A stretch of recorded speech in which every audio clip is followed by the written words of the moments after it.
What's up, YouTube? Just a quick update. Truck been running good since I changed out the radiator on it. I had to get me some clamps for the air-to-air hose, one of the 8-inch hoses over there by your turbo. I had to get some clamps for that because one of the clamps ended up breaking when we was changing out the radiator. I think my boy, I don't know what he did, but it broke. He told me about it, and I knew I needed a new one, so I had one and got two of them from Freightliner the other day. Other than that, I mean, I just been, chilling with my family, and really just, handling my business, man. Everything been good. This week been smooth. Right now I'm in Lakeland, Florida, getting loaded, and then I'm gonna head right back to Houston. And I picked my lady up on, what day is that? On Friday. When I get there, I pick her up on Friday. And then we're gonna be headed to Aberdeen, Maryland. And then from there, I don't know, probably work our way back to Houston. And I'll probably take off. Cause that's a lot of driving. You go from Houston to Tampa, from Tampa to Lakeland, from Lakeland back to Houston, then from Houston to Aberdeen. Man, that's about 3,500 miles in a week. So, yeah, I'm probably gonna be tired.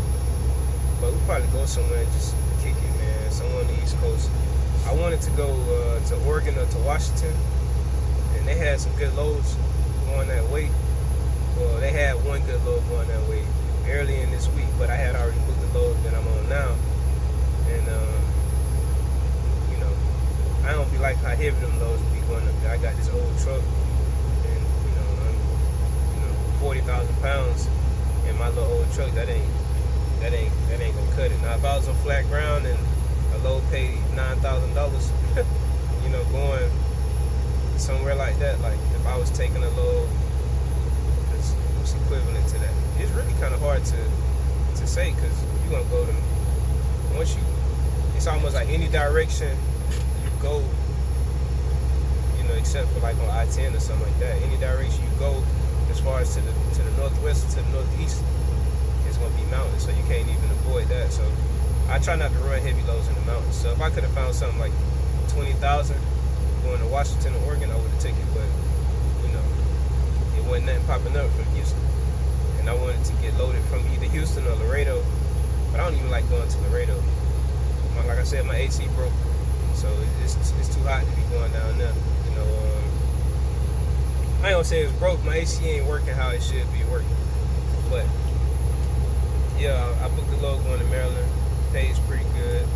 The load I got coming to Florida paid good, and the load I got coming out of Florida is trash. But everything is alright. I left Houston on Monday. I'll be back in Houston Thursday. I'm finna drive through this hurricane. Yes, I am, but I'll be alright. I done did it before. And I'm heavy too. I'm like at 30-something thousand. So I'm okay with that. Total gross so far for the week, Monday through Thursday, 4,000. My pay period ends on Tuesday. The load I got going up to Maryland pays like 4,800. So I think that's a pretty solid week. Every week ain't like this. I told myself I wasn't really gonna talk too much about money on this channel, but yeah, that's a pretty decent week. So you can get out here and make some money at Landstar. And then like I said, I started on Monday, so I had a day in advance to book some freight. But yeah, everything been good, man. My baby been good. She teething right now.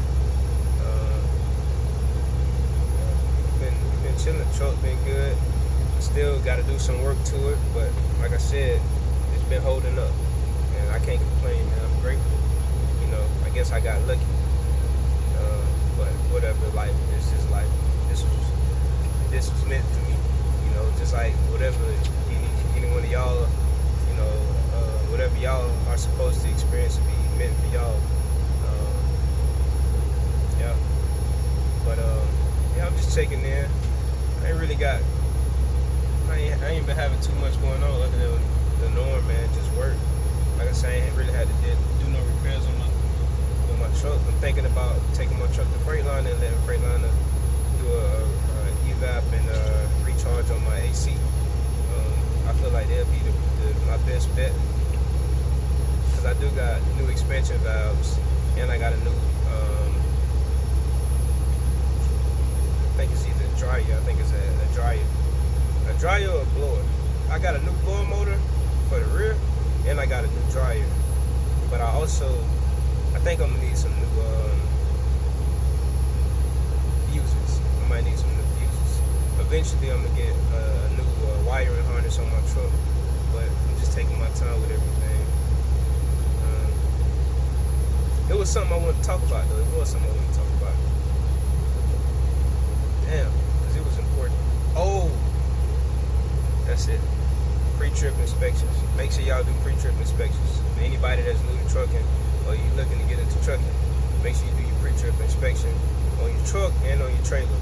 And I'm talking about a real pre-trip inspection. Don't just go look at shit. Nah, go touch some stuff.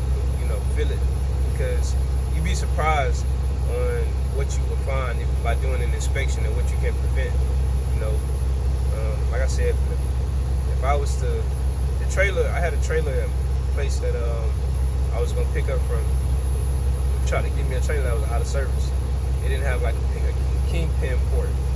I guess it was broken or whatever. They need to get it repaired. And I always do my inspections on my trailer, so I look for damage as far as the hose. I make sure that Landstar requires you to get your truck and your trailer inspected like every 120 days or something like that. So the trailers you need to look at the inspection sticker on the trailers and make sure that the trailer was inspected. And that trailer that they wanted me to get wasn't inspected. Like I said, it had damages or whatever. But I've been in other situations where it was a trailer that if I didn't do a real inspection, I would have picked up a limit and I would have been left with that. So make sure y'all do y'all pre-trip inspections on y'all trucks and y'all trailers. I remember one day I was up in New York and I'm just riding. I'm in a rush, really. I'm trying to get to my destination. And man, DOT was pulling everybody into the scales. No, it wasn't even scales. They was doing like level 1 inspections. They had like the cones and stuff out. They had rolls, and they was just picking and choosing. So it was another Landstar driver in front of me, and I was behind him. It was like I said, they was taking all the semis off the road. So pretty much was a lot of trucks behind us as well. And they just wanted you to like drive by, and they stand out, and they just pretty much pointing people in a direction. So if they tell you come right here, you go over there and you line up, and then they do your inspection. So now I didn't know this. I had no clue, because this morning I woke up and I started driving. So they ended up not telling us nothing. So we drove out, and like a half a mile up the road was like a little station area. Up northeast, they got like these little travel plazas, but they different. They're not like in the south. They have like Starbucks and pizza place and Burger King or something on the inside, and you get gas there and go to sleep. So we pulled in there to get ourselves situated, get something to eat and all that. Take the dog out. I go to take the dog out, and now mind you, when I pull in to the DOT, they only see my driver's side, the driver's side of my truck. They didn't see the passenger side at all. When nobody on that side to where they was looking at that. So when I park at the gas station and I pull in, and I get out to take my dog out, I walk around on the passenger side. I got a big wheel seal leak. I'm talking about this bitch. It was big, bro. Like, oh man, it was a mess, right? Oil everywhere. So I'm like, damn, bro, like, whew. Like life was looking out for me on that one, because literally, like, it was leaking while I was driving through. It had to be. You're talking about a half of a mile. I didn't go that far, so it had to be leaking. And if they would have pulled me in, boy, shit, I don't know what would have happened. And I don't even want to think about what would have happened. Like I said, I'm just grateful. And then come to find out, like, I parked right next to somebody that's getting their truck work done. So, this dude getting his truck work done, I asked the mechanic, hey man, can you help me? He's like, oh man, so I got a wheel seal leak. He like, oh man, that's gonna take some time. He putting a start on this truck, so he was like, it's gonna be a while, and I gotta make a delivery. So I called some people that's up the road, and I'm asking them, hey, you know, can I come in? He's like, oh man, yeah, we'll be able to get you in tomorrow. I'm like, I gotta deliver my load today. I'm about 4 hours. I'm 4 hours out, and I need to get this in, and I can't, you know, I be getting them mixed up. You got wheel seals and you got your hub seal. So it's all the same to me. But it was, I think, the hub seal, because it was the outside seal. It wasn't the one that's behind your brakes, or yeah, it wasn't the one you got to take your brake pads off and all that. I've had those before, but this was like the outside. So when he had like a new guy that was helping him, and he was like, hey man, you know, he came and looked at it, he was like, oh bro, this ain't nothing, man, you know, we can get you right real quick. I gave him like, I think I gave him like $40 or something like that. It only took him like 10 minutes, but I gave him like $40 just to get me right. Cause I was like, man, yeah, you can use the glue. He was like, nah, the glue ain't gonna work for what you're talking about. You're gonna need the actual seal. I'm like, bro, you can use the glue. But until he came to actually look at it, that's when he realized that he can use the glue. It's like this little glue that you put around the edge of the hub, and it pretty much becomes like a seal. And so they used that, and they fixed it, and I was good, man. I was good to go. I just got a PM done on my truck Monday before I left. So I had to check my differentials. Everything's good, ain't no leaks or nothing like that. You know, like I said, just make sure y'all do y'all pre-trip inspections on y'all trucks, because you never know what kind of situation you'll be in, and you know, maybe you can prevent a bad situation from becoming like, you know, even worse. You know, as far as like your livelihood, man, because these people don't care. You know, I feel like they trying to do their job the same way you trying to do your job, and then also they take out whatever it is that they got going on at the house. They'll take it out on us as truck drivers, bro. Like, they stay fucking with us. You know, people stay treating us like, I don't know, like shit sometimes. Not everybody, because everybody don't do that. You know, some people appreciate, I guess, what we do, but goddamn DOT don't really give a fuck about you.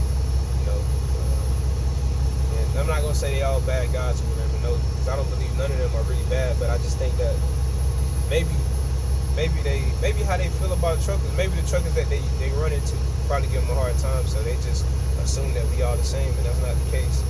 But I don't feel like anybody's life should be, you know, nah, man, you shouldn't fuck nobody's life up, you know. But yeah, that's all. You know, y'all be safe out there. And like I say, I try to stay consistent with my videos. At least I post, you know. I can't say I'll be consistent, but I know I'll be posting, so that's good. But yeah, just, you know, like, comment, subscribe, you know, share the video. I don't think I had too much informative information in here. I mean, just a reminder of make sure you do your pre-trip inspections. But yeah, you know, y'all be safe.